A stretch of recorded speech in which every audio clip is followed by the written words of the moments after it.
Hablemos de los desafíos de la universidad latinoamericana en este siglo.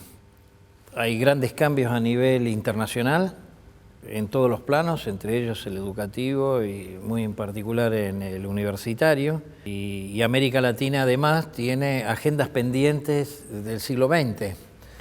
Es decir, no todos los países han alcanzado un nivel de matriculación universitaria que se podría llamarse de modelo masivo. Hay problemas importantes de inequidad porque sectores sociales de hogares de bajos ingresos siguen teniendo dificultades de acceder y permanecer a la universidad. Los temas de calidad son parte de la agenda de fines del siglo XX, o sea, de los 1980, 1990. Conversemos sobre este tema. Rodrigo. Necesitamos universidades para el desarrollo. Desde este magnífico lugar de nuestra querida Argentina, miremos al presente y al futuro. Yo querría señalar dos tendencias enormes. Por un lado, una contradicción muy grande entre el crecimiento económico, necesario, por ejemplo, para sacar a la gente de la pobreza, y la grave degradación ambiental. Eso es una contradicción que nos está llevando a una catástrofe llamada cambio climático. Por otro lado, tenemos una creciente desigualdad. Y esa desigualdad que todos conocemos nos afecta particularmente a los universitarios porque es una desigualdad en buena medida basada en el conocimiento.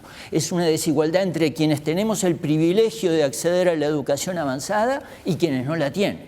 Es una desigualdad entre los sectores sociales y los países que usan el conocimiento científico como clave de desarrollo y los que seguimos estando en la condición periférica. Necesitamos un tipo de desarrollo nuevo, lo sabemos, un tipo de desarrollo sustentable, un tipo de desarrollo humano. Ese desarrollo tiene que estar basado en el conocimiento. ¿Cómo hacemos para producir mejor y atendiendo mejor a las condiciones de vida de la gente si no le metemos todo lo que haya de mejor en la ciencia y la tecnología? Pero con eso no alcanza. Necesitamos, en la mejor tradición de la reforma universitaria latinoamericana que yo reivindico, necesitamos que la extensión universitaria vincule cada vez más al potencial de conocimiento en nuestras instituciones con los problemas sociales. Necesitamos una agenda de investigación que apunte a hacer innovación más inclusiva y más frugal. Y necesitamos terminar con la divisoria social entre quienes acceden a la educación superior y quienes no. Universidades que colaboren con otros actores para eso son universidades para el desarrollo. La Universidad Latinoamericana del futuro tiene que ser una universidad para el desarrollo, ¿verdad, Juan Carlos? Creo que sí. ¿Qué opinas, José Boquín? A ver, yo creo que en realidad el futuro del cual nos invitas a hablar ya está acá. Yo estoy terminando un trabajo sobre el estado de la educación superior en Iberoamérica al año 2016. Tenemos en Iberoamérica, pero básicamente están todas en América Latina, 4.200 universidades y más de 7.000 instituciones no universitarias de educación superior. Ahora, esto es una variedad de instituciones, o sea, la idea de que uno todavía puede hablar de algo como la Universidad Latinoamericana a mí me parece muy dudoso, ¿no?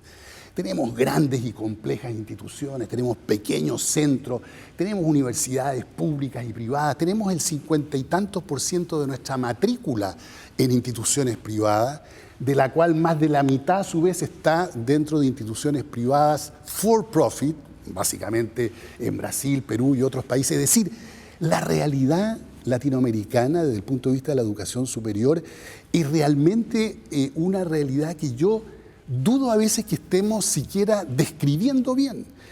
Hablamos de la universidad como una institución que consagrada en nuestras constituciones del siglo XIX y del XX tenían 3 funciones. Bueno, solamente alrededor de un 7% en este estudio que estoy haciendo, podría uno decir, tienen suficiente envergadura de investigación como para decir, por lo menos son universidades con investigación. No vamos a decir universidades de investigación, que nos queda seguramente a todas muy grande, pero con investigación. El resto son instituciones de conocimiento, de formación, de capacitación, de entrenamiento técnico, de formación de profesiones complejas, una mezcla de todas esas cosas. Y todo eso tenemos que insertarlo ahora en una revolución que nos toca muy directamente, que es la revolución de las tecnologías que van a cambiar y ya están cambiando muy importantemente la forma como enseñamos y aprendemos. Es decir, basta mirar, cuando yo miro y recorro América Latina y converso con estudiantes, que una parte, no voy a decir grande, pero es decir, esto va a explotar en los próximos 10 años, que están siguiendo cursos del MIT, de ingeniería, o están siguiendo un curso de humanidades en Oxford, que ya están pensando en módulos. Estoy siguiendo esto porque voy a reunir 3 de estos cursos con profesores muy destacados en Norteamérica o en Canadá o Francia o donde sea. Bueno, esas realidades debieran desafiarnos, porque en realidad nos van a cambiar la manera como nosotros pensamos nuestra propia posición en la sociedad y en el mundo hoy día. Bueno, yo, por mi propia deformación profesional, quisiera poner un tema en la agenda universitaria del siglo XXI, que es el tema de la pedagogía. Mucho de lo que se ha dicho acá pasa por volver a incluir la pedagogía en la agenda de la vida universitaria. Tenemos problemas de equidad, todos lo han dicho. ¿Por qué fracasan los estudiantes que provienen de familias sin capital cultural? Y fracasan porque tienen una oferta pedagógica que no se hace cargo de esa realidad. Entonces tenemos problemas muy serios en el acceso.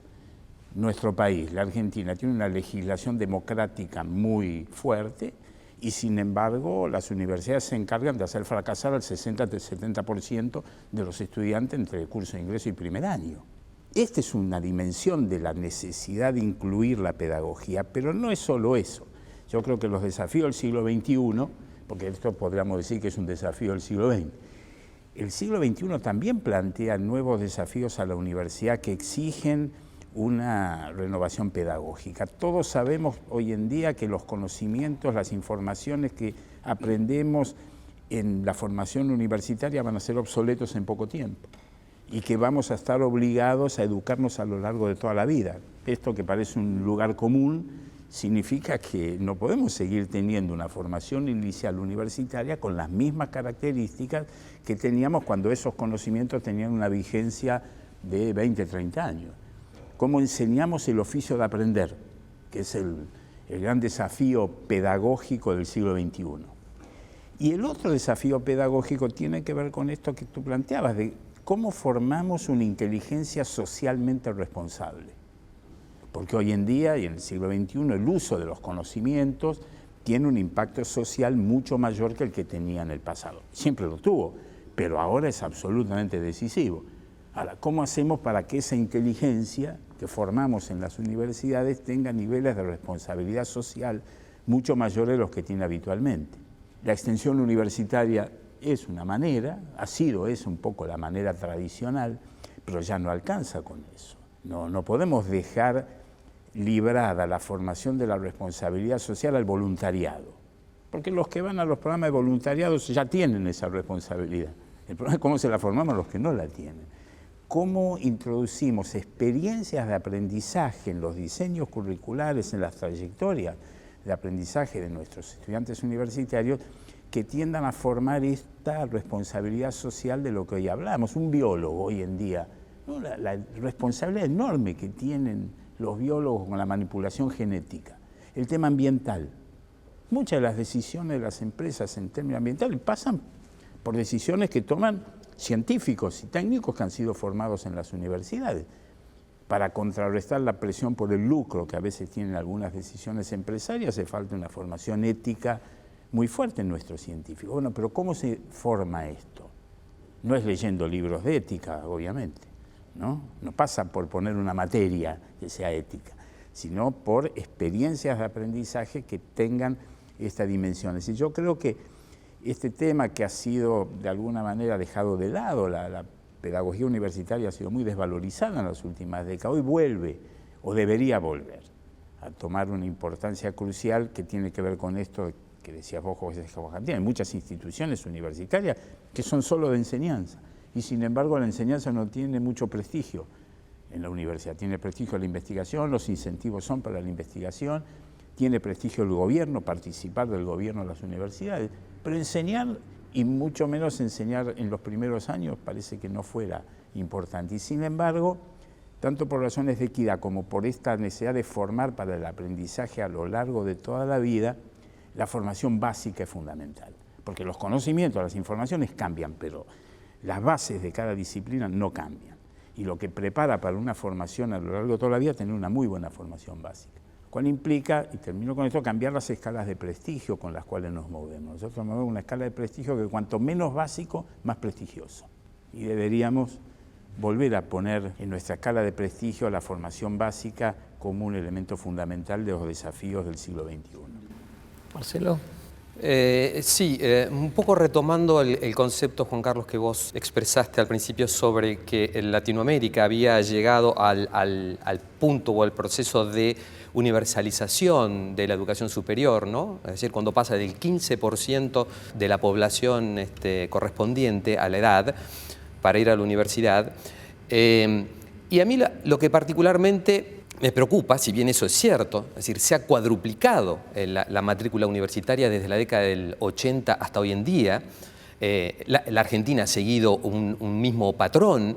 En 1980 teníamos alrededor de 400.000 alumnos, hoy estamos en alrededor de 1.800.000 alumnos universitarios. Sin embargo, cuando pensás la composición del alumnado controlado por el origen socioeconómico de esas familias, ves que los que pertenecen al quintil más alto de los ingresos, es decir, el 20% más rico de la población, está sobrerepresentado, muy sobrerepresentado, y en Argentina particularmente en 5 veces. Es decir, si has tenido la fortuna, naturaleza te dio esa fortuna de haber nacido en una familia rica, perteneciente al 20% más rico, tu posibilidad de llegar a la universidad es 5 veces mayor.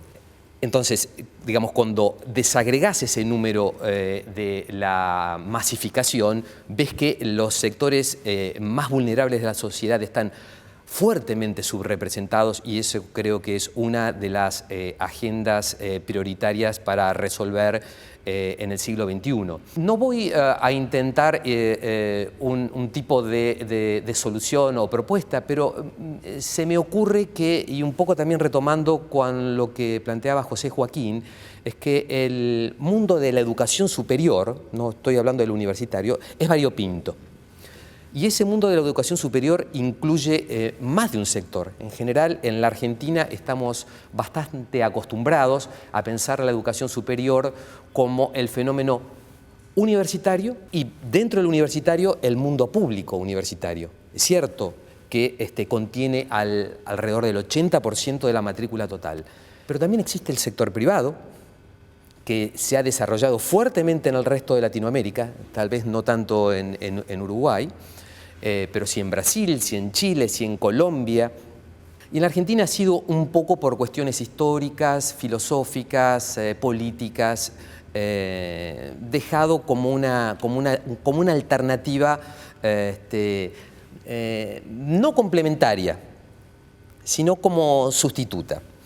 Creo que una agenda por venir y que hay que pensarla seriamente es comenzar a pensar el sistema como un todo, sector público, sector privado, y agregaría algo más, el sector no universitario, que ha sido uno de los que más ha crecido y que más ha absorbido, y justamente a muchos de los alumnos que vienen de los sectores más vulnerables, dándole una respuesta mucho más directa, mucho más accesible. Te pongo un ejemplo.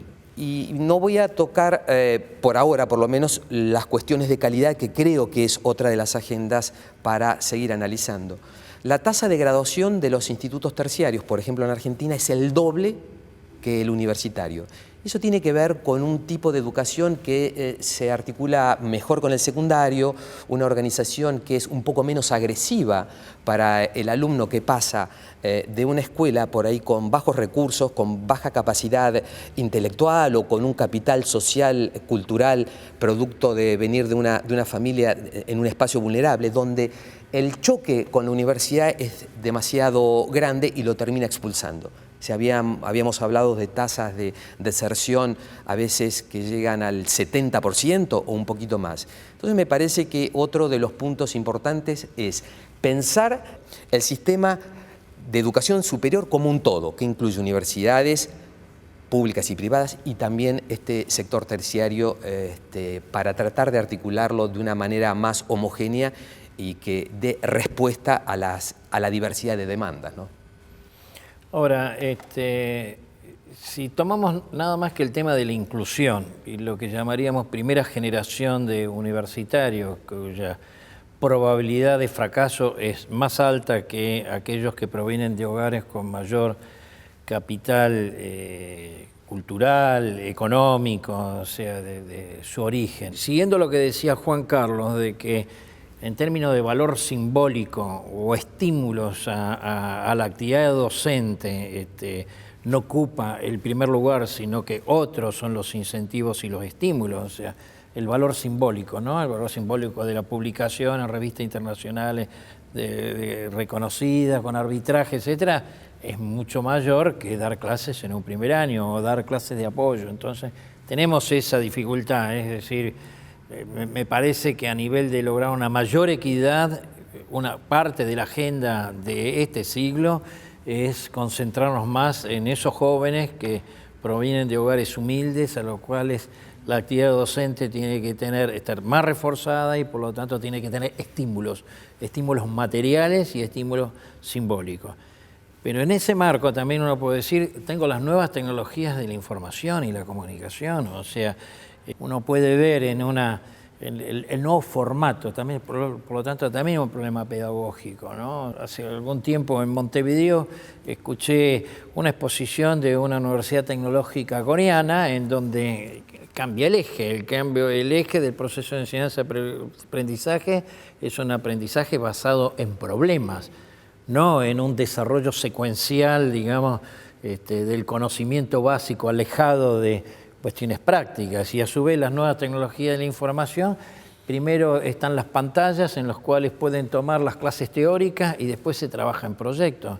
Quiere decir que el desafío también de resolver de una manera diferente en este nuevo siglo el proceso de enseñanza y aprendizaje me parece clave. O sea, no solamente lo que pasa por la web, no solamente porque estos chicos también son nativos digitales, cosa que no lo somos nosotros. Me parece que ese también es una cuestión a resolver, o sea, la incorporación de las nuevas tecnologías de la información y la comunicación, lo que podemos decir, procesos de aprendizaje mediados por estas nuevas tecnologías, con una especial atención a los sectores de menores ingresos para no caer en el fetiche de esa creencia que porque se incorporan tenemos el tema resuelto, porque la verdad es que los que se incorporan no permanecen, porque expulsamos finalmente. Podría tomar el tema que acabas de plantear, que a mí me quita el sueño del acceso real, efectivo de los sectores postergados, que de alguna manera todos lo han estado considerando. Recordemos que los países que escaparon de alguna manera del subdesarrollo son muy distintos, pero tienen en común que la mayoría de sus jóvenes acceden a alguna forma, no necesariamente a la forma universitaria tradicional, a alguna forma de la enseñanza avanzada. Bueno, entonces, universidades o educación superior para el desarrollo implica generalizar el acceso a la enseñanza avanzada. Y eso es un problema fundamental que tiene que ver con los sectores más postergados. Quiero contar una cosita muy modesta que ha hecho nuestra universidad, la Universidad de la República del Uruguay. Hace 10 años creamos el llamado Programa de Respaldo al Aprendizaje, Progresa. Muchas otras universidades tienen mejores cosas que la nuestra, pero uno cuenta lo que tiene. Progresa va a buscar a la muchachada antes de que termine la enseñanza media, a respaldarlos desde allí, a respaldarlos pedagógica y humanamente, porque como hablábamos con Juan Carlos antes de esto, hay que entrar a una universidad si uno no es hijo de universitarios, a una gran universidad pública, muy a menudo es poco hospitalaria, ¿verdad? Nuestra institución tiene el 54% de sus estudiantes cuyo papá y cuya mamá no pisaron siquiera, no es que no egresaron, no pisaron una institución de enseñanza terciaria. O sea que para nosotros esta es una cuestión clave. De ese programa quiero resaltar una cosa que me parece que es a la vez eficiente pedagógicamente y éticamente muy valiosa: las tutorías de estudiantes. Cuando uno convence, cosa que no es nada difícil, a una muchacha o un muchacho de cuarto o quinto año de facultad que sea tutor de alguien de primer año, esa persona aprende mucho, hace una tarea social y saben, se lo imaginan, pero déjenme contarlo, ¿saben lo más extraordinario de eso? Uno muy a menudo se encuentra en primer año con un muchacho o una muchacha que está totalmente perdido en la universidad, que es bien acompañada, que es tutoriada. 3 años después se lo encuentra siendo tutor, éticamente comprometido con el acceso de los sectores más postergados a la universidad. Hay una reserva ética en la juventud que tenemos que ser capaces de ponerla a jugar, ¿verdad? Yo creo que uno de los temas que uno debiera ponerse para el siglo XXI, en realidad nosotros no vamos a poder resolver, y yo creo que ya los últimos 20 años lo muestran, el problema de la inclusión y de la equidad a nivel de la educación superior. Va a ser siempre un pequeño parche de compensación, se podrá abrir un poco, las tasas de deserción se van a seguir encargando de mostrarnos que esto es, digamos, un problema que no se resuelve en la educación superior. Nosotros tenemos un desafío muchísimo mayor que va en los niños desde 0 días hasta los 3 años y del jardín infantil hasta que entran a la escuela. Y mientras no seamos capaces de realmente empezar a compensar desigualdades de la cuna en esa etapa, todo lo que hagamos después no da abasto. Tenemos, por cierto, que mejorar la primaria y la secundaria.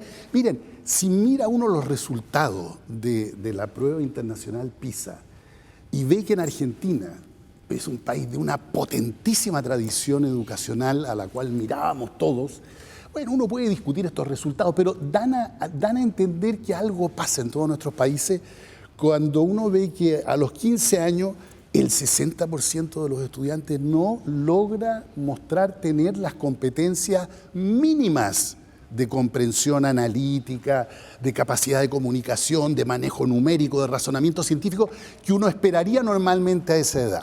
Y eso efectivamente toca, me parece a mí, a la universidad desde un ángulo completamente distinto, que es que nosotros en las universidades somos los responsables de la formación de los maestros. Y algo tenemos que haber estado haciendo muy mal durante los últimos 30 años para tener verdaderamente este desastre que tenemos con nuestra enseñanza preescolar y escolar, ¿no? Y entonces lo que nos apasiona tanto, que es tratar de resolver los problemas de los jóvenes de 17 y 18 años, obviamente que lo tenemos que hacer, como dice Rodrigo, porque ahí están. Esto se universalizó, todo el mundo accede y tenemos que tratar de hacer dignamente lo mejor que lo podamos hacer. Pero mirado desde el punto de vista de política educacional nacional, a mí me parece que el foco tiene que estar puesto completamente en otro lugar y eso después tiene gravísimas consecuencias, por ejemplo, para el financiamiento, ¿no? Los universitarios nos cuesta mucho aceptar de que en realidad parte fundamental del financiamiento tiene que ir en el presupuesto educacional a los jóvenes entre los 0 y los 18 años, ¿no? Y que tenemos que encontrar formas distintas de financiar la universidad. No, completamente de acuerdo. Pasa que esta política de democratizar la universidad debe formar parte de una política más global, en el fondo de construir una sociedad más justa. No es un proyecto educativo esto tampoco, es un proyecto de sociedad, porque la importancia de los primeros años de vida, la investigación socioeducativa, mostró eso hace 50 años o más, de que esos años son decisivos. Recién ahora la política la está empezando a descubrir y empieza a aparecer esta prioridad, la educación inicial, la obligatoriedad está empezando no solo a extenderse hacia arriba, sino hacia abajo. Ahora tenemos obligación escolar a partir de los 5 años, de los 4, de los 3. Bueno, efectivamente va por ahí. El desafío de la secundaria es tremendo, porque además en la secundaria tenemos desafíos de todo tipo, incluido el de la cultura juvenil. Estamos con un mundo de la educación secundaria, un mundo de jóvenes que tienen pautas culturales que son bastante opuestas a las de la cultura escolar. Bueno, ahí este desafío de la pedagogía cubre todo. Pero lo cierto es que la universidad estamos recibiendo a generaciones que vienen así, mientras el impacto de políticas de mejora de la educación inicial, primaria y secundaria afecten a la universidad, van a pasar por lo menos 10 años, 15. Tenemos que adoptar políticas de transición muchas de las estrategias que adoptemos en este campo deben ser de transición, pero hay que hacerlas. Hay que hacerlas. Y ahí, bueno, las experiencias, la experiencia de la Universidad de la República es muy interesante, acá tenemos experiencias también muy valiosas. En la Universidad de San Martín estamos haciendo un programa de mejora de la enseñanza basado fundamentalmente en la idea, vos hablabas de las tecnologías, pero recibimos estudiantes con baja capacidad de comprensión lectora, con muy baja capacidad de reflexividad. Entonces, estamos trabajando en eso, con programas muy protocolizados, porque necesitamos que estos muchachos tengan una oferta pedagógica que de alguna manera los obliga a sistematizar actividades, a incorporar hábitos de estudio, a incorporar algunas destrezas que las deberían haber adquirido después de 2 años de escuela. Esto es lo increíble, que después de 2 años de escuela lleguen a la universidad con bajo nivel de comprensión lectora es un escándalo. Pero bueno, de eso se trata. La universidad no puede seguir diciendo que como vienen mal del secundario, entonces que se queden, que paguen ellos el costo de haber tenido una mala escuela secundaria. Reconozcamos que es una acción de transición, o sea, sí, claro. Efectivamente. Hay que hacer un esfuerzo en la educación inicial y cada vez está todo demostrado. No soy un especialista en la materia, pero aparece claramente de que en la fase inicial del ser humano es la mayor capacidad de adquisición de conocimientos, de cómo traducir la curiosidad, etcétera, etcétera. Pero como vos decís, nos tenemos que preocupar y ocupar. Yo incorporé el tema de la tecnología sin desmedro de lo otro. Claro. O sea, ¿qué quiero decir con esto?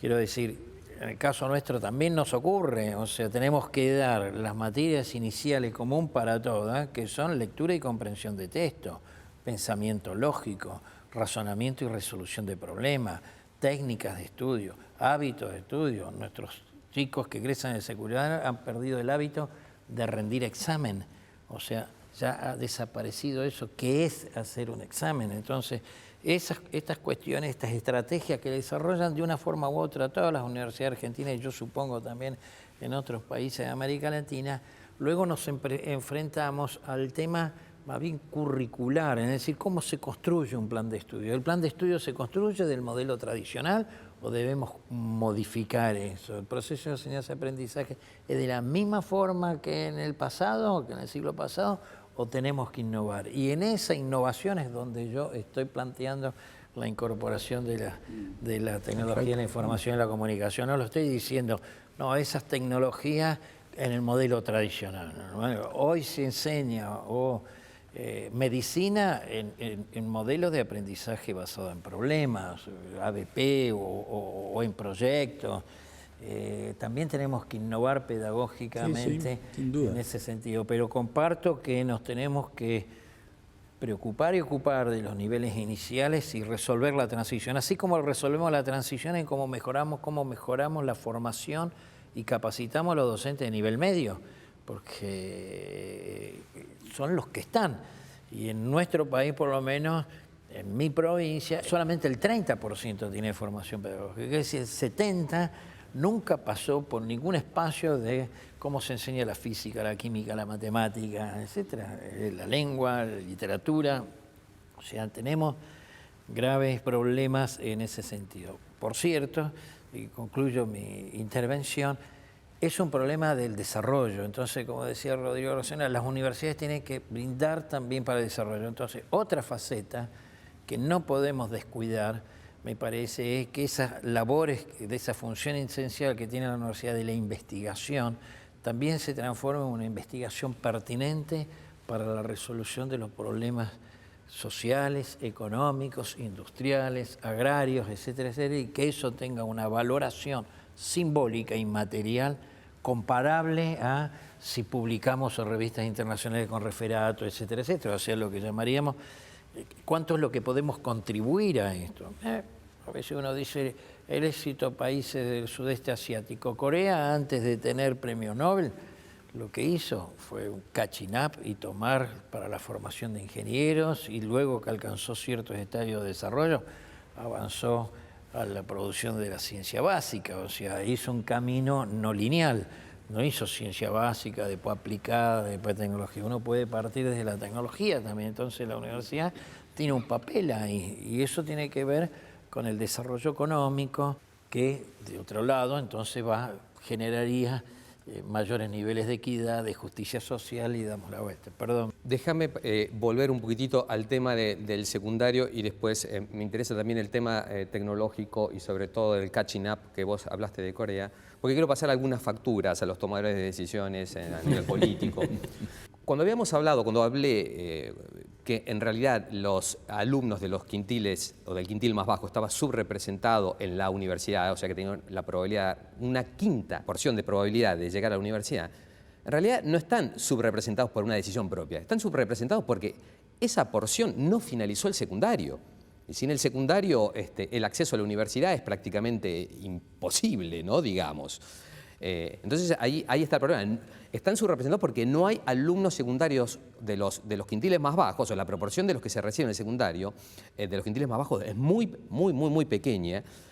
Y aquí muchas veces en la toma de decisiones políticas se ha venido priorizando el tema cuantitativo a lo cualitativo. Es decir, establecer algún tipo de planes de finalización de secundario express, en donde se toma más en cuenta el diploma, el título que finalizó, pero no los contenidos y lo que sabe. Por lo tanto, cuando llegan a la universidad, si es que alguno de ellos decide ir a la universidad, después el choque es realmente grande y terminan siendo expulsados.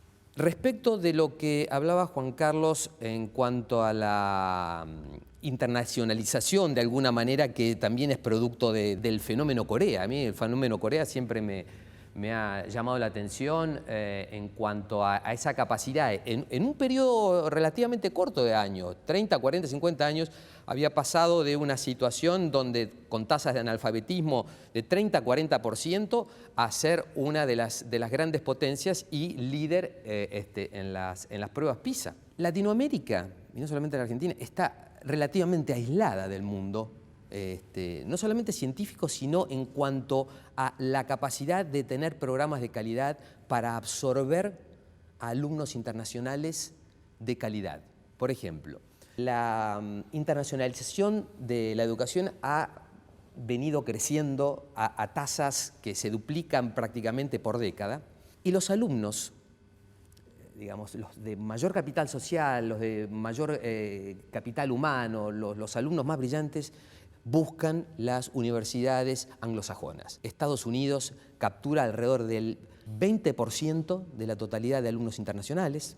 Estados Unidos es una particularidad, ya es una política que Estados Unidos ha seguido, no solamente captar alumnos, sino sobre todo docentes e investigadores desde fines del siglo XIX, sino que hay algunos programas en computación, en ingenierías, en las cuales la tasa de participación de alumnos internacionales supera el 50, 60, 70, hasta 80%. Hay programas de punta que en Estados Unidos cerrarían si no fuese por alumnos internacionales. El resto es Gran Bretaña, con alrededor del 10%, Francia, Alemania, y ese fenómeno que apareció últimamente, que fue Australia, que ha tomado una política muy agresiva para captar alumnos y los mejores. En el caso de Latinoamérica y la Argentina puntualmente, solamente el 2% de los alumnos son internacionales. Y en general captamos alumnos de la región.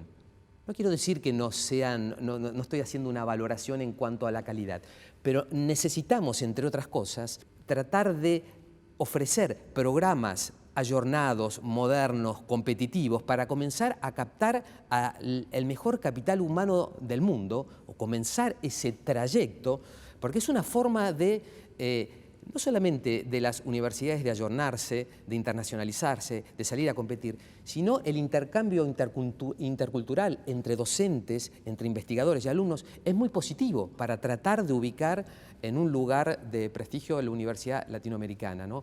Ese creo que es otro de los desafíos pendientes que tenemos. ¿Qué opinan de los rankings?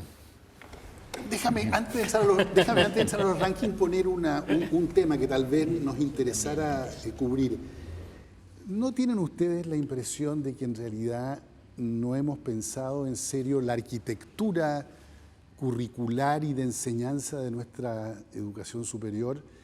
Pues, si uno mira la mayor parte de los programas pesados, digamos, tradicionales, en ingeniería, en derecho, en medicina, que se crearon en los años 50, los programas modernos, cuando en América Latina había 75 universidades y 250.000 alumnos.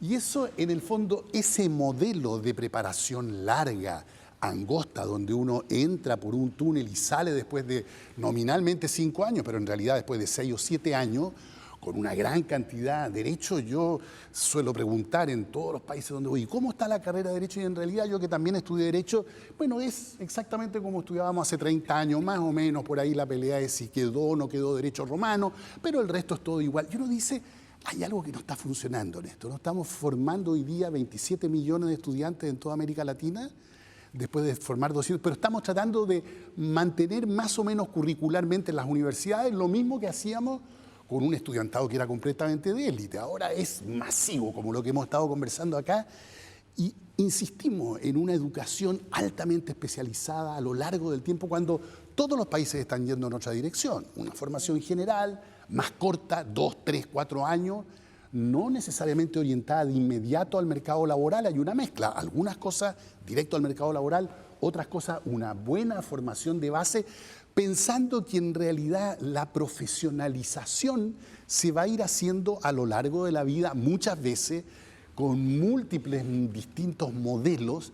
Y yo tengo la impresión de que aquí seguimos pensando en un modelo de profesionalización, largo, pesado, burocrático, cuando la gente hoy día trabaja en muchas cosas, va cambiando, trabaja mucho tiempo, 50, 60 años. Y si el conocimiento se duplica en cada disciplina, por lo menos cada 5 años, ¿qué es esto de pretender que a los 22 años alguien tiene que tener su carrera laboral prefijada y que lo último que estudió fue eso que estudió ahí? Nadie va a estudiar así, todo el mundo va a estudiar de otra manera, etc. Entonces, ¿no necesitaríamos repensar todo esto más en serio de lo que lo hemos hecho?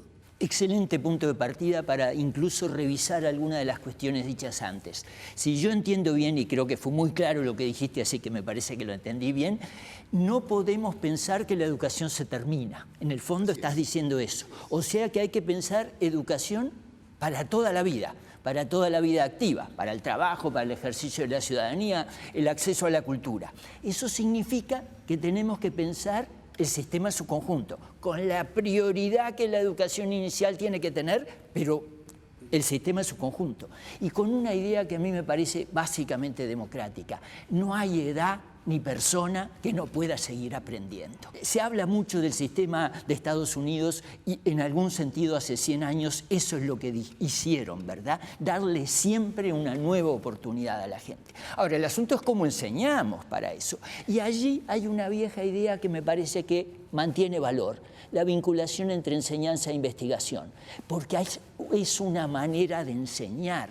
Cuando un muchacho o una muchacha está metido en un ambiente creativo, entonces está aprendiendo por problemas. Tiene equipos docentes que le pueden estar ayudando a aprender lo único que se puede aprender de manera definitiva, que es a seguir aprendiendo. Por lo tanto, la vinculación entre enseñanza e investigación, uso socialmente valioso del conocimiento, una idea que en el fondo viene de Humboldt hace 2 siglos, por lo menos, sigue teniendo vigencia.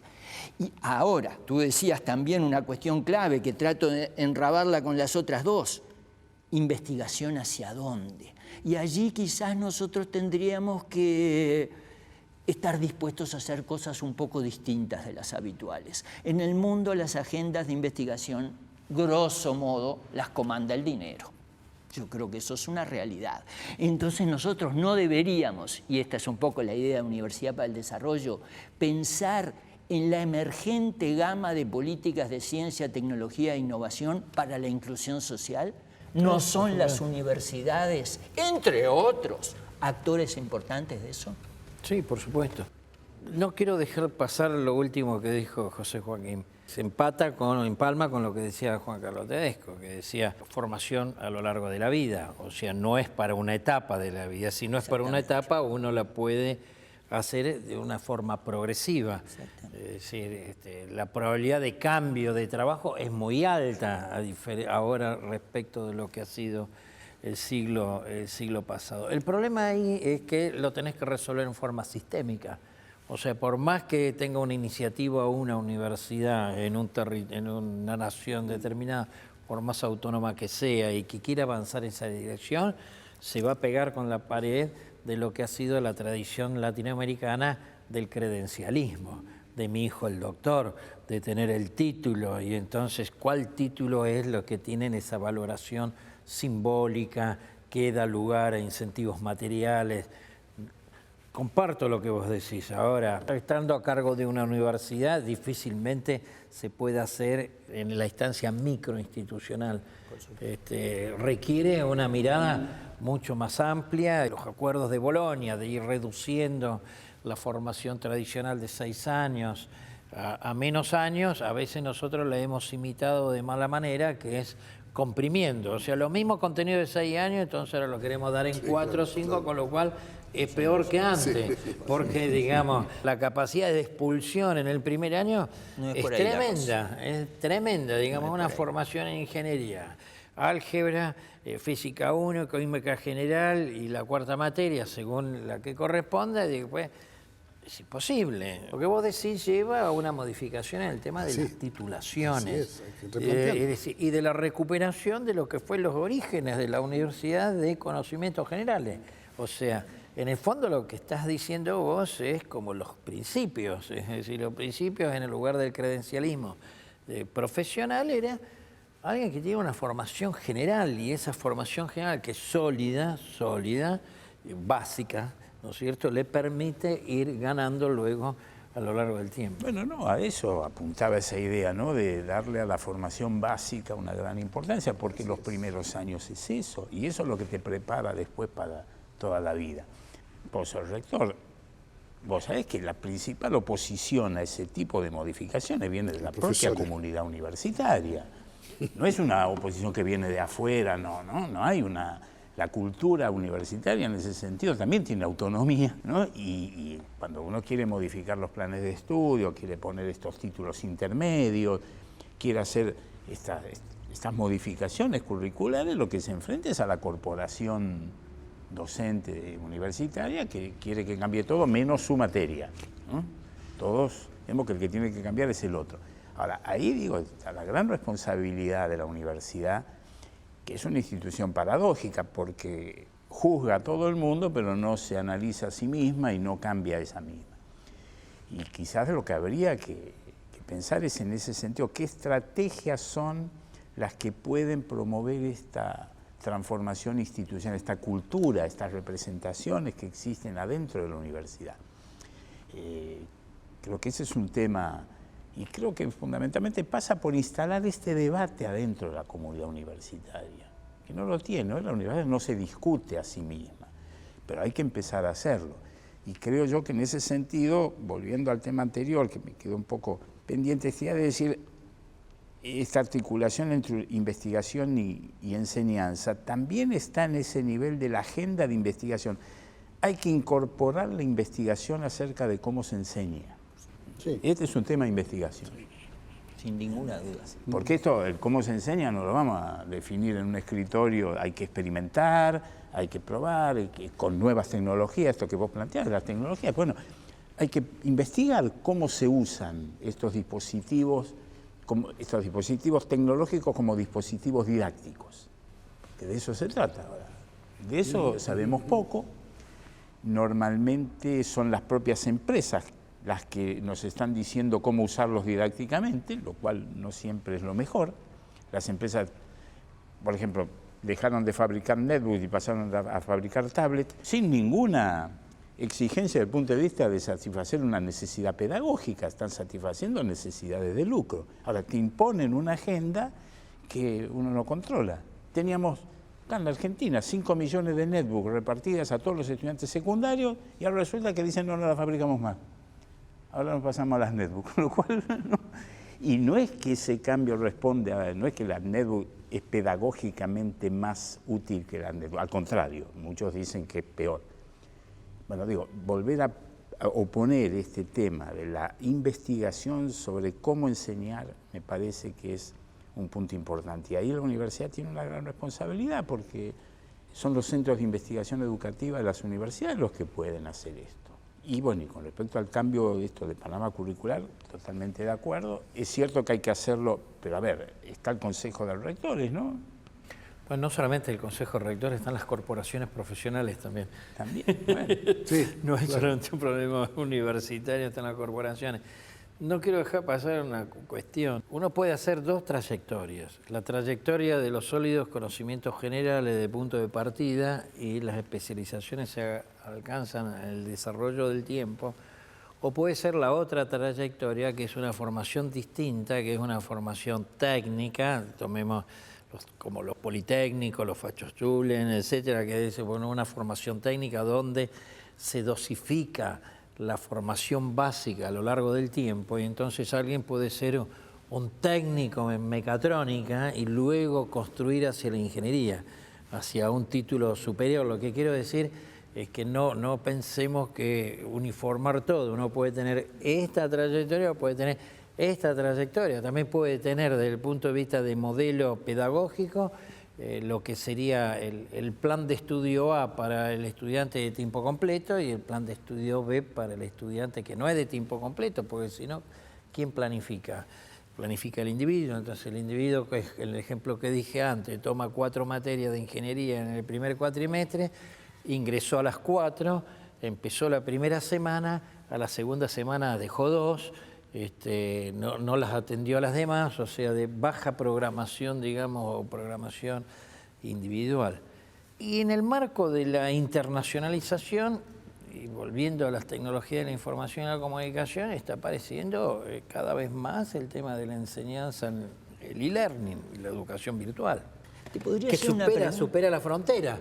Entonces, ¿cómo vamos a resolver eso? Porque no vivimos aislados en el mundo. Van a aparecer programas educativos en donde se aprende de manera virtual, que puede ser un efector, es decir, una institución que está fuera de la frontera nacional, donde uno toma, y eso también se incorpora en Argentina. Hoy debe ser una de las universidades más grandes, una universidad privada que alcanza los 50.000 alumnos de educación virtual, dentro del país, ¿no? O sea, yo me refiero a lo que es el ingreso, perdón que te... No, al contrario, discúlpame tú. Y quería, antes de que pasemos a ese tema, preguntarte si estas dos palabras resumen lo que venías diciendo. Por un lado, en términos de programa, modalidades educativas, etcétera, extrema diversidad. Sí. Primera cosa. Y segunda cosa, sin techo. Vale decir que no sea como la vieja idea, que los que teníamos el privilegio de ir a la universidad seguíamos hasta el infinito, y los que iban al Politécnico, esos eran técnicos que llegaban hasta cierta altura y después no podían seguir aprendiendo. Porque no pueden articular. Exactamente. Diversidad, pero sin techo, que siempre se puede seguir avanzando más. Estamos totalmente de acuerdo. Tal vez te gusten los rankings como a mí. No dije eso. Y antes, no, el tema y el debate y pensar los rankings y cómo juegan.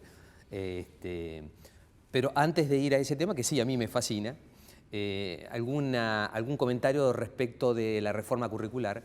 Si pensamos en las carreras de ingeniería, en la Argentina, extendidas, largas, 6 años teóricos, un mercado ávido de ingenieros. En general, los demandan y los sacan de la universidad antes de que completen.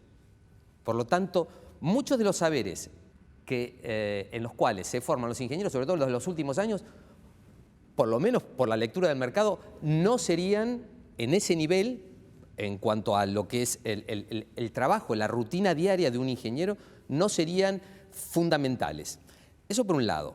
Por otro lado, las maestrías pierden sentido con licenciaturas o carreras de grado extendidas. En general, lo que se termina haciendo, lo que termina ocurriendo, es que el conocimiento que se imparte en las maestrías, en este sistema, se solapa con lo que se enseña en las licenciaturas. Es decir, si uno, por ejemplo, hizo una licenciatura en Ciencias de la Educación y después toma una maestría en Educación, termina viendo muchas veces los mismos temas.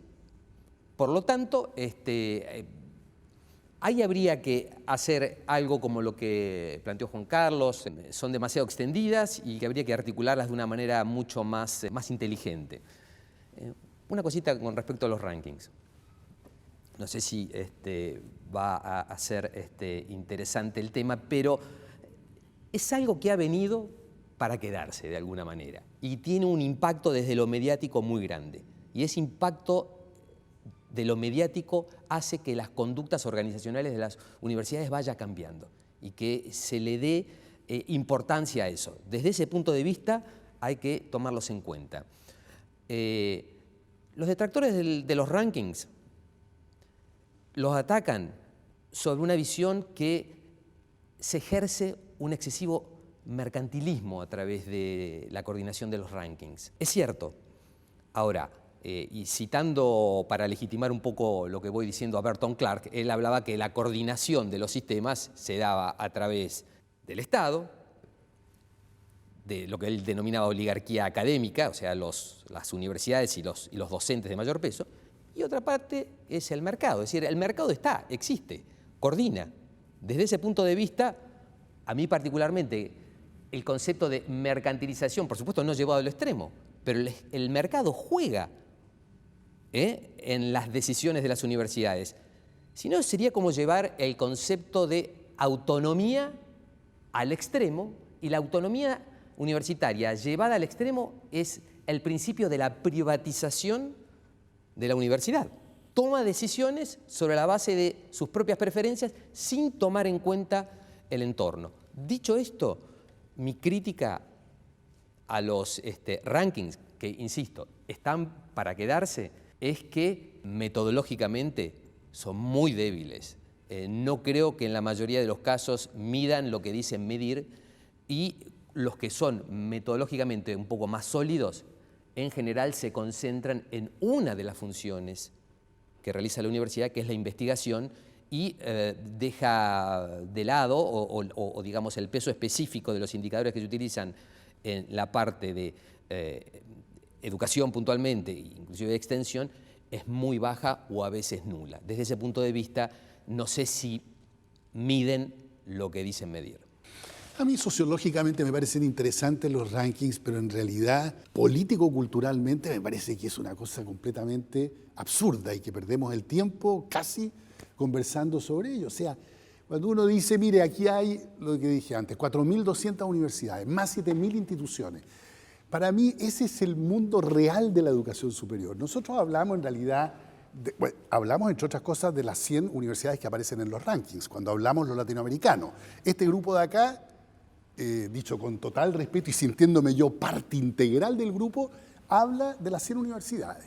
Esto es lo que nos preocupa, este es el lenguaje, las referencias comunes que tenemos a Humboldt, al modelo napoleónico, al gasto en investigación y desarrollo. Estupendo, está muy bien y los países necesitan preocuparse de eso. Pero la sociedad emergente en el siglo XXI no se forma en ninguna de nuestras universidades, es bien tremendo decirlo así. Se está formando, digo yo, estos sectores entre vulnerables y de clase media, que es la nueva fuerza política, cultural de América Latina, la que está en las calles en Brasil, en Chile, la que está poniendo en jaque a los gobiernos, no son las élites están desconcertadísimas, están arrinconadas.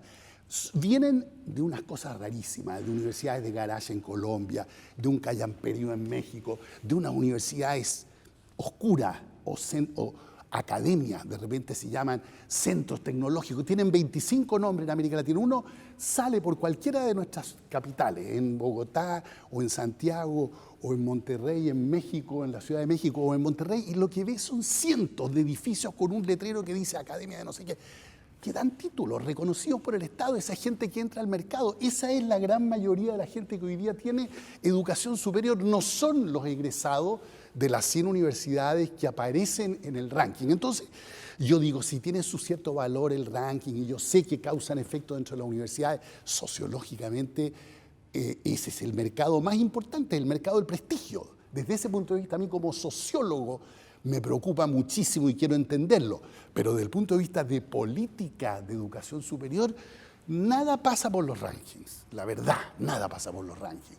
Entre otras cosas, porque cuando a mí me dicen, mira, y acá en América Latina nos vamos a preocupar de tener un par de World Class Universities, yo digo, ¿en qué estarán pensando? Hace un par de meses estuvo un representante de World Class University en mi universidad y dice en su conferencia, la Universidad de Michigan gasta, incluido su hospital, $5.500 millones anualmente.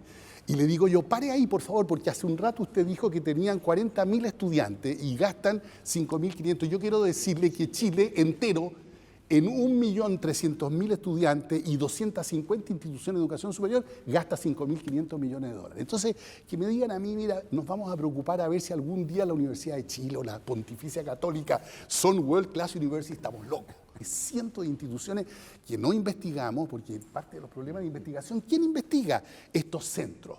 Desde el punto de vista del prestigio académico del investigador en educación superior, nadie se va a meter a estas instituciones. Nadie entiende por qué van estudiantes ahí, por qué pagan por eso.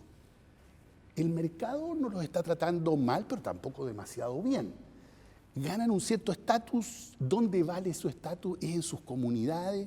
¿Qué está pasando con estos jóvenes, primera generación de que hablaba Rodrigo?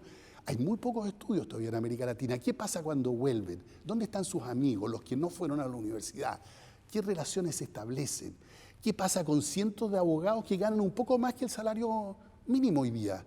En varios países de América Latina uno tiene una dispersión salarial con la masificación de las profesiones enorme.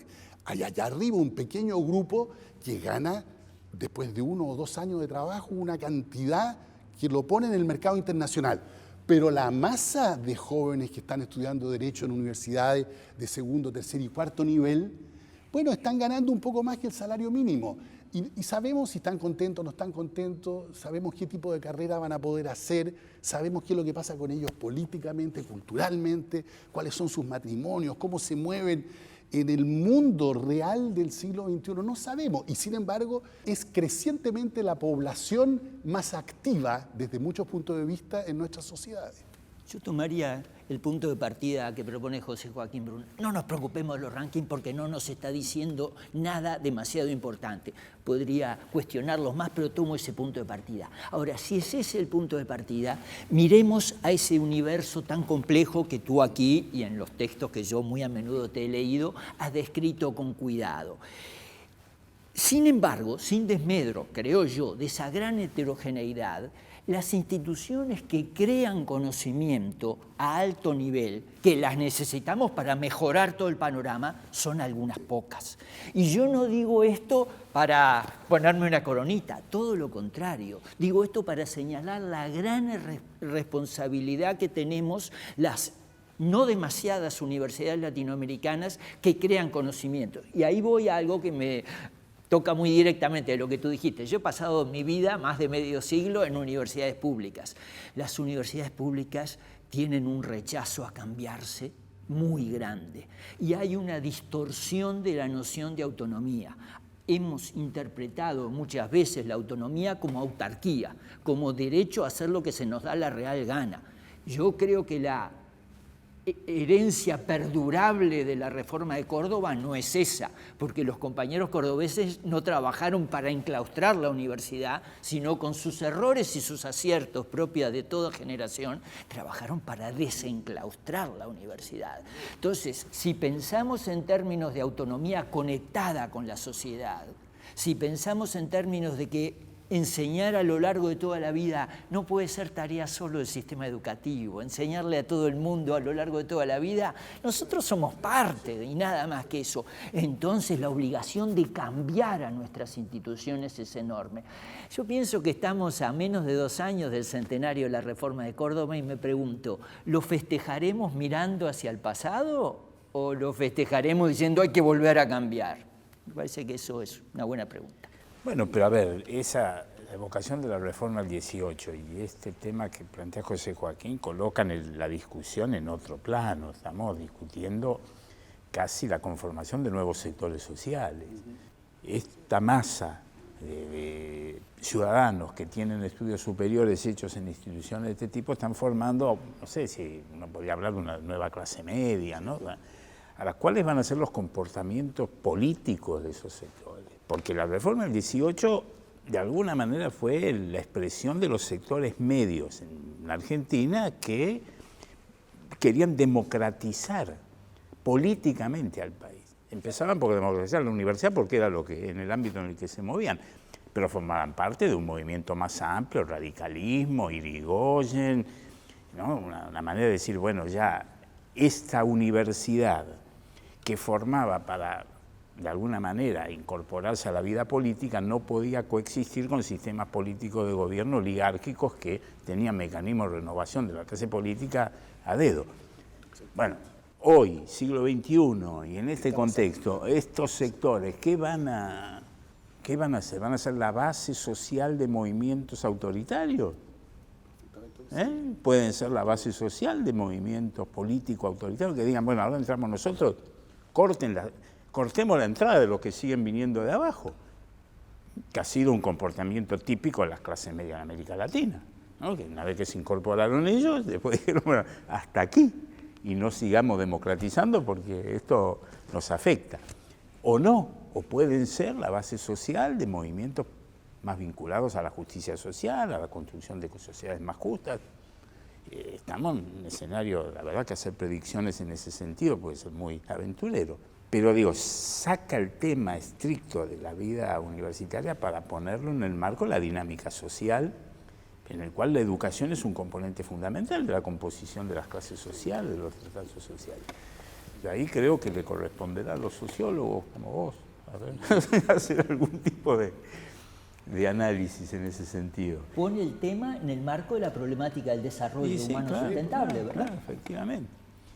Y donde se abre esta discusión sobre cómo formamos esa inteligencia responsable socialmente, ¿no? Cómo hacemos que estos sectores tengan valores, comportamientos, donde entonces el tema de la reforma curricular también incorpora una nueva dimensión. Normalmente cuando nosotros hablamos de planes de estudio, de reforma curricular, hablamos de la dimensión cognitiva. Claro. Bueno, ¿qué materia? Sí.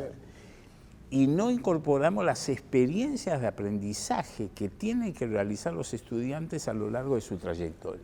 ¿Qué experiencias de aprendizaje son las que hacen? La universidad, nuestra universidad, normalmente formaba para la vida política, no por las experiencias que había en el diseño curricular, sino por las experiencias que tenía la vida universitaria. Movimiento estudiantil, asamblea, ¿no? Era el currículum oculto, como diría Illich. Bueno, ¿podemos seguir dejando eso en el ámbito de los currículum no prescriptos o hay que incorporarlo al currículum prescripto y decir, bueno, no, tengamos experiencias de aprendizaje vinculadas a esta formación en valores de adhesión a la justicia, a la democracia? Corremos riesgo, y las encuestas lo están marcando, de que América Latina, una buena parte de la juventud, está empezando a no tener sentimientos de adhesión a la democracia, lo cual es sumamente peligroso.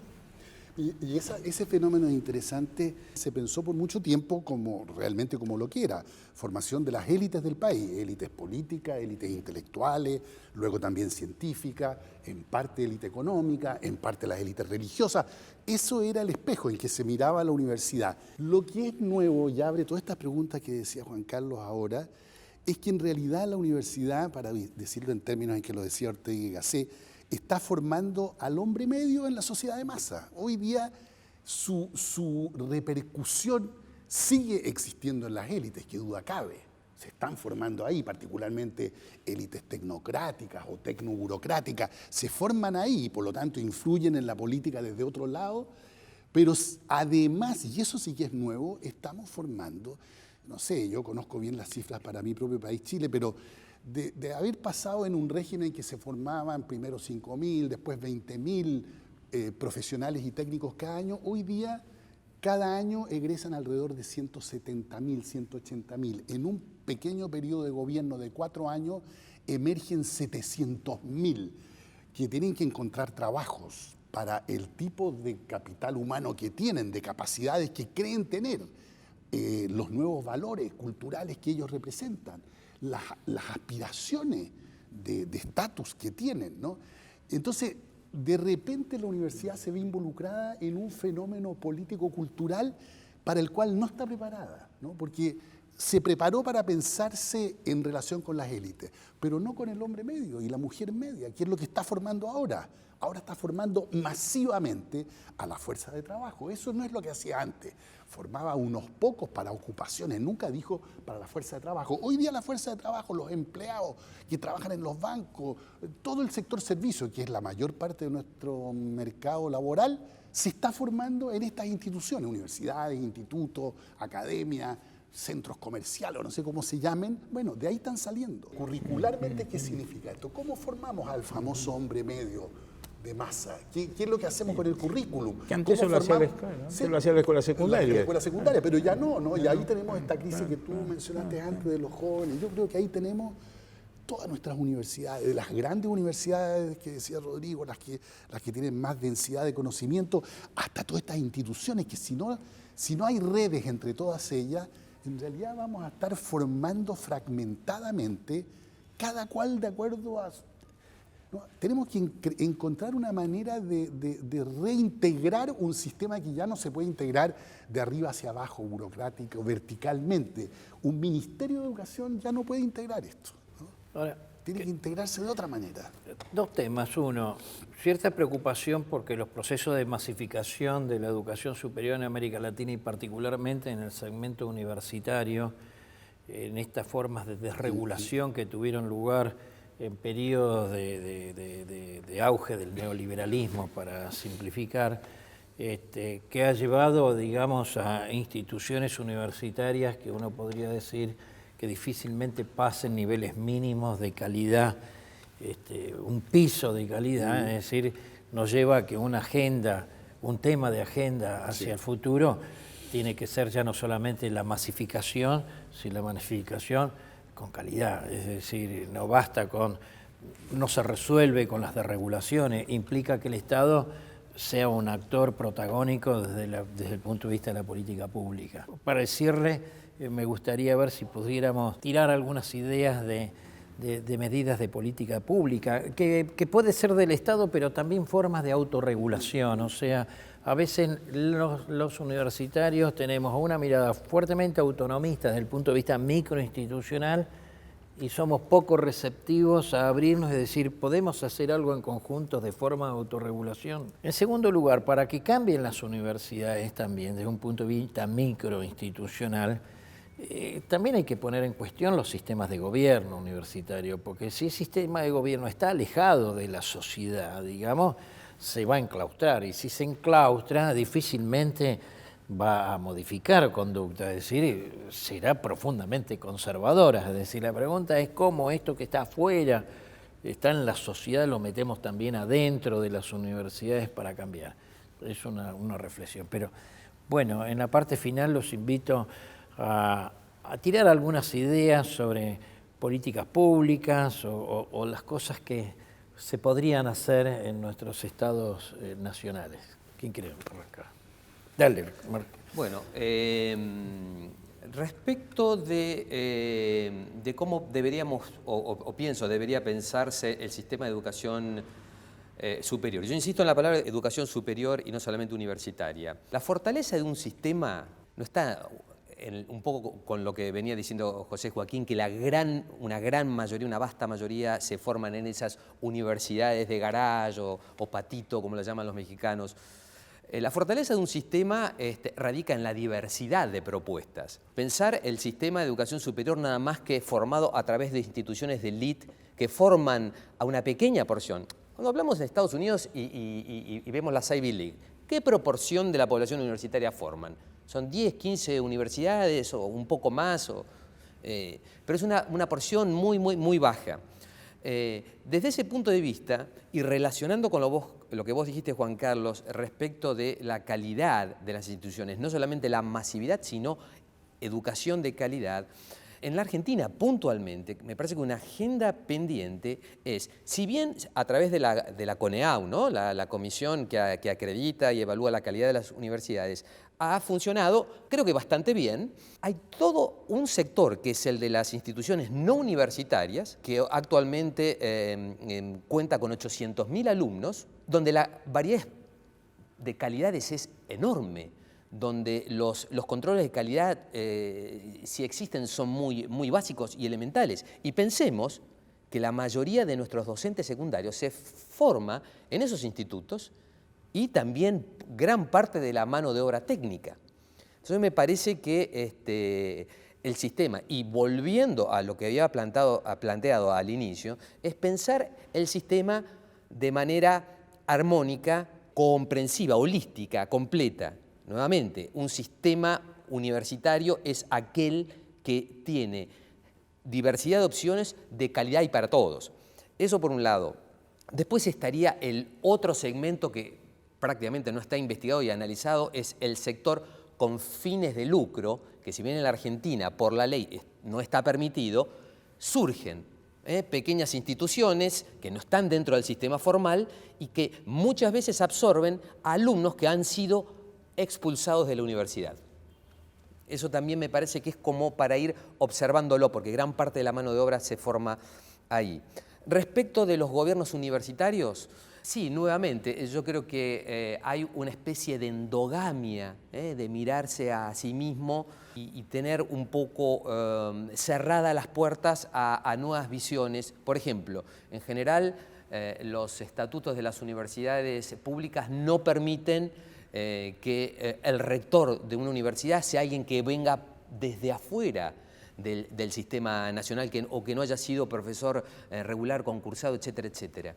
Esas son cosas que a mí un poco me hacen ruido y me hace que estamos cuidando un poco la quinta y no abriendo a nuevas posibilidades. No digo que sea un principio de solución, pero sí me parece que la endogamia no produce, sobre todo cuando tenemos que pensar en un proceso de cambio, no creo que la endogamia ayude mucho a este fenómeno de modernidad, ¿no? ¿Podría? Planteaste algo como para que hablemos 2 horas, sí. Pero yo voy a tratar de decirlo en 2 minutos. Entonces, tomando una modestísima experiencia reciente de la Universidad de la República, quienes nos estén escuchando deben saber que el Uruguay es una especie de enano acromegálico concentrado en Montevideo. Por lo tanto, el problema de la descentralización y la regionalización de la enseñanza superior en su conjunto es un gran tema. ¿Cómo intentamos, no cómo lo logramos, cómo intentamos hacerlo? 3 cositas muy cortitas que tienen que ver con lo que tú planteabas.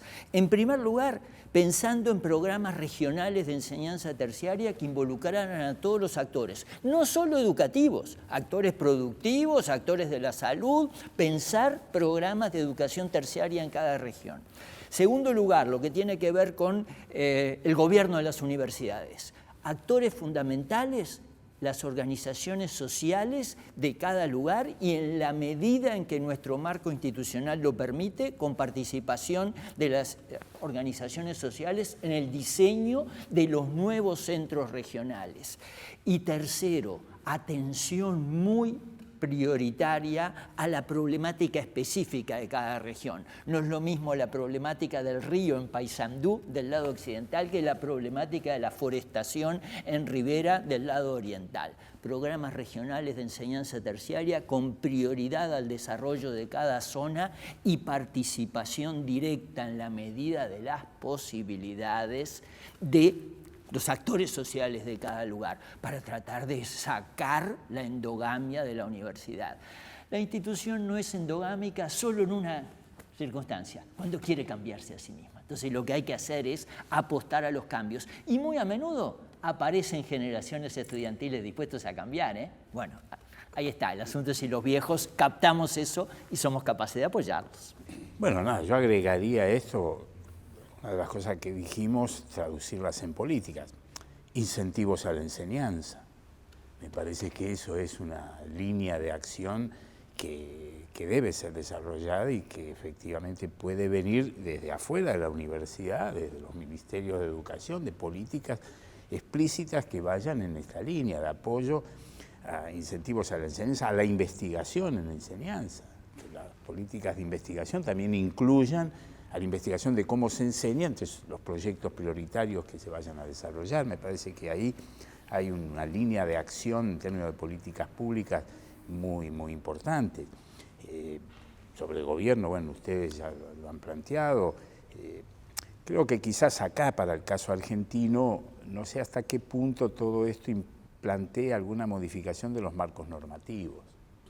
Quizás necesitemos una actualización de la ley, ¿no? En el punto que permita incluir estas líneas de acción con un marco legal que las propicie.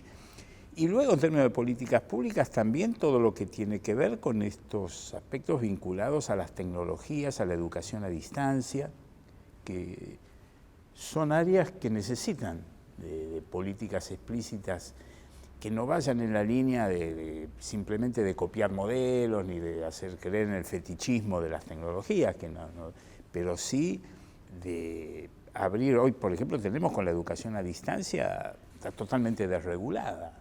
Y bueno, eso necesita algún marco. Acá en Argentina yo recuerdo de universidades que no las reconocemos, no tienen el reconocimiento oficial del país, y entonces hay un acuerdo con una universidad extranjera, y a partir de esa oferta a distancia, resulta que empiezan a tener reconocimiento, porque los títulos los da la otra universidad. Como hay un convenio con el otro país para el reconocimiento de títulos, resulta que tenemos, ¿no?, la entrada por arriba, literalmente, de este tipo de cosas. Pero bueno, más allá de las cuestiones de detalle, yo creo que fundamentalmente yo propondría una política pública explícita de fortalecimiento de la enseñanza. Bueno, todo esto es muy interesante porque política, dice Juan Carlos, para incentivar la enseñanza, mejor calidad de la enseñanza, incorporación de nuevas tecnologías, cómo vamos a reforzar la educación de los jóvenes que vienen con menor capital cultural, digamos, y económico-social. Todo eso al final se traduce en más dinero, ¿no? Que solemos evitar el tema por lo complejo que es. O sea, yo creo que una gran pregunta para el siglo XXI ¿es financiable la educación superior tal como la hemos concebido ahora y queremos que se siga abriendo todavía más dentro de la sociedad, más masiva, con mayor profundidad en cuanto a la producción de conocimiento? Todo esto tiene un costo y sabemos que el costo, por lo que uno ve en las cifras, en este informe que yo mencioné, hay varios países que están gastando de los primeros del mundo. Colombia, Chile, están gastando entre 2 y 2,5 puntos del producto en educación superior. Brasil está gastando 2 puntos en educación superior, ¿no?, como gasto combinado público-privado. Los países que gastan solamente por el lado público, que ya son muy pocos, que solamente tienen el peso de lo estatal, pero todavía Uruguay y Argentina son muy mayoritariamente estatales, gastan algo menos, pero no porque no quieran gastar más. El problema está de dónde dónde van a venir estos nuevos recursos. Cuando ya la participación, digamos, está en el nivel en que está en los países desarrollados. No estamos gastando ni menos y en algunos casos más de lo que ya están gastando el promedio de los países de la OCDE. ¿Va a venir de mayores impuestos? Bueno, sabemos lo difícil que es seguir aumentando la tasa impositiva, digamos, en nuestros países.